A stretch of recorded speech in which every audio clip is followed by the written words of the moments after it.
Toklas topoko vavy alarbi fa 17 ny volana Aogositra taona 2012 manatra ny arabandray fijery-jaina ankafaliana no erana aminao ary anasananao ny anaraka ny fampalalam-baovao hatramin'ny farany mafapana ny zava-misy eto amin'ny firenena ny faraparan'ny herinandro avy zao ny hetsika samihafa fidinan-dalalambe no isany hoentina amintsika amin'ity takariva ity ny akon'izay isany hoentina amintsika ihany koa ny amin'ny sehatra politika ny fiaonan'ireo tompon'andray-mpanjakana teo aloha sy ny mpiara-miasa Madagasikara mpiara-mibonantoka Madagasikara zany fa nikevitra manodidina izay politika izay ihany koa dia nazahoana akom-baovao ka hoentina amintsika tsy adino ihany koa nefa mitondra ny sehatra sosialy amin'ity fampalalam-baovao ity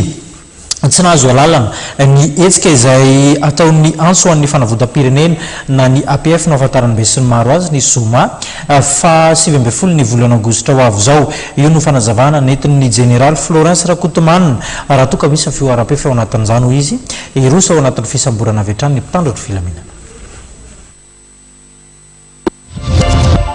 Hoentitra ny fitandronan'ny filaminana etsy amin'ny kianjan'ny 13 Mey sy ny manodidina andrenivohitra ny zoma 17 Aogositra izay novery ny fikambanana antso fanavotam-pirenena na AFP anatotosana famarim-bahoaka tsy nahazahoana lalana ny hetsika hoy ny avy amin'ny préfecture de police izay misahana voalohany ny filaminana ary isy ny fepetra raisy ny mpitandro filaminana. Aloha misoroka toy izay mitsabo ary betsaka ny resaka mandeha ary zay dia miteny foana araka ny voalava foana moa zany hoe zahay dia mino any resaka mandeha sy mitsaoa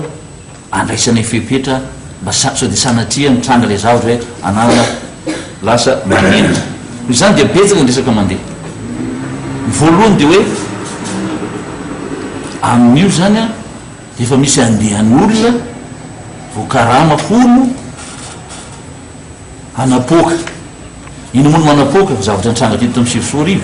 amreo olona reo folo olona toko fony ihany satria misy indray manako hoe maro hoe zany sasy mahazo zavatra voalazan'ny lehiben'ny mofarana Antananarivo zany fa dia iso ny tifitra ao anaty vahoaka ao dia olazaina fa ny fanjakana sy mpitandro filaminana no mahafaty olona tanteraka tsy afaka anaovana famarim-bahoaka ny kianjan'ny 13 Mey ary atevenina ny fanaramaso ny fivezivezeny any Analakely sy ny manodidina hoy ny Moreg. Isy ny fepetra izay efa mahazatra antsika mahita azy eny atoerana saingy ho atevenina izy amin'ity indray mitoraka ity. Ino moa ny fepetra? Rehefa voalaza fa amin'ny toerana amin'ny kianjan'ny 17 Mey io no hitariana olona izay tsy nahazoana alalana dia ho tazomina eny aloha io toerana io. Tsy misy zavatra hafenina ka izay olona rehetra izay ao anatin'ny fikasana hitangorona, hijanona, hiangona dia tsy afaka hanao izany izy. Averina zany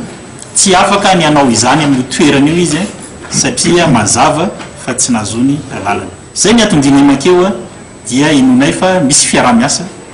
ataoko hoe fiekena ny aloha rehefa tsy nazo lalana ianao zany dia any amin'ny toeran-kafa